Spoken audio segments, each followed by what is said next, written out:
اپنے بچوں کے سامنے ہمیشہ اللہ کی بڑائی بیان کرتے رہنا ہے۔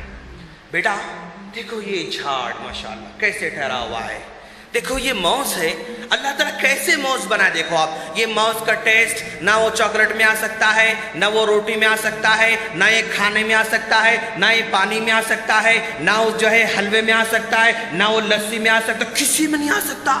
اللہ عجیب بنا ہے ماشاءاللہ۔ ایک موز کو رکھ کر بچے کو سمجھائیں، ایک سیتاپھل کو رکھ کر بچے کو سمجھائیں، ایک کھانے کو رکھ کر بچے کو سمجھائیں اللہ کی بڑائی بیان کرنا سکھائیں اس کو۔ جہاں اللہ کی بڑائی بیان کرنا شروع کرے گا بندہ تو خود بخود یہ ماشاءاللہ مطیع اور فرمانبردار بنتا جائے گا۔ اور قرآن کی تعلیم دے اپنے بچوں کو۔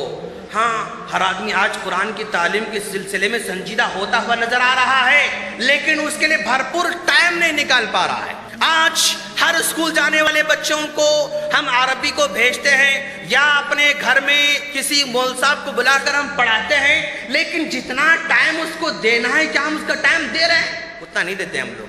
مول صاحب آتے ہیں ایسا پڑھے 10 منٹ 15 منٹ بہت ہو گیا، بس نکل کر چلا جاتا ہے۔